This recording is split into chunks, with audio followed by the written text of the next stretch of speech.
Heads up, Savannah. Whether you're looking to buy a home immediately, in 6 months, a year, or you're still just daydreaming about your forever home, I have 10 very helpful tips that will help you have the best home buying experience possible. Tip number 1, how long does the home buying process take? You're looking at about 30 to 45 days in order for your lender to be able to go through all of the paperwork and the process.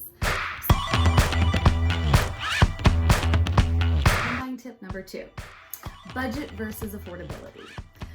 So you go to your lender and you get pre-qualified and they say that you can get like $350,000 in a loan, right? But what I would encourage you to do is to ask, what does that look like on a month-to-month basis? And what if in your future you want to go on vacation? What if you have a family change? Maybe you have a job change, who knows? You want to make sure that you don't go completely to the end of your budget so that if there's a financial change in your future, you're able to handle it. Home buying tip number 3. Total cost of home ownership should be taken into consideration when you're looking for your new home.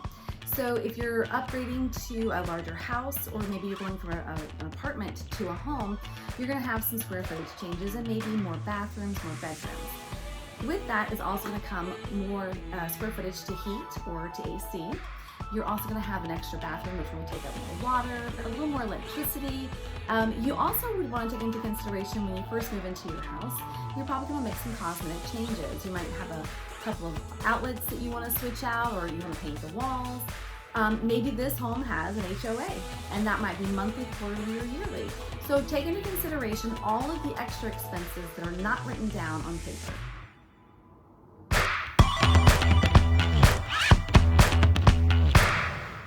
Home buying tip number 4, select the mortgage program that works best for you. So you want to get with a lender and ask them which loan program that you not only qualify for, but will be in your best interest. You can pick something like a USDA if you're out in rural situations. Maybe you're a veteran and you want to use your VA program. There's also an FHA and conventional, but you ask your lender what each one could do for you and which one you qualify for, and then you go from there.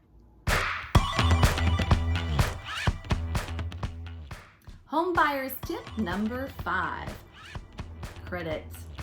Yeah, understand how your credit score affects your home buying process. First, you should know what your credit score is and know what kind of credit you should have in order to apply for a loan, and then also understand how your credit score can affect your interest rate.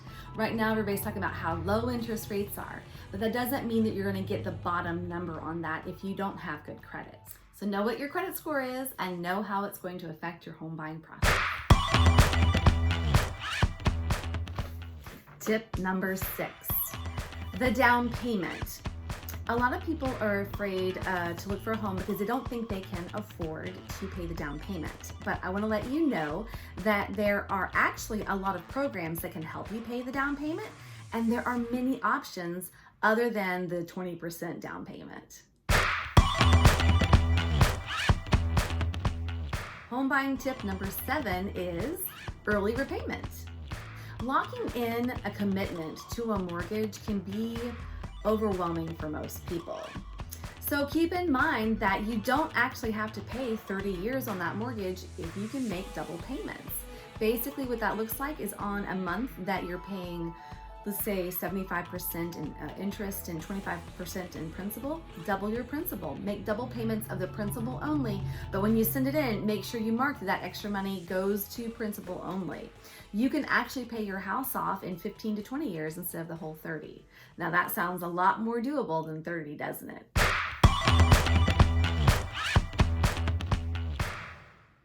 Tip number 8, understanding the difference between home insurance and mortgage insurance.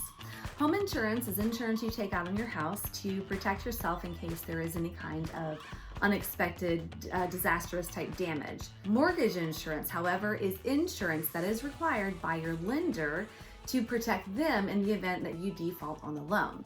Reach out to your lender to learn more about the differences between these two.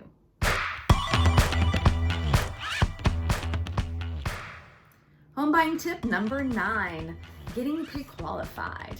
While it's not a requirement to get pre-qualified to look for homes, it's highly recommended. First, it lets you know about the price range that you can afford. You don't want to go looking around for, $1 million homes when you're actually at the 250 range. That's going to be really disappointing. Second, if you're pre-qualified, the seller will take you more seriously. Pre-qualification just gives you a lot more confidence whenever you're looking for your home. Home buying tip number 10, buying a home after bankruptcy, foreclosure, or short sale. While I did say earlier that it's important that you have good credit, that doesn't mean that a bankruptcy, foreclosure, or a short sale will keep you from being eligible to buy a home. There are several things that will come into play besides your credit that could help you. It's a good idea to know what those other factors are and to make sure that those are as strong as possible. And there are your 10 tips to help you have a more successful home buying experience. I'm Julie Horton with Coldwell Banker Access Realty.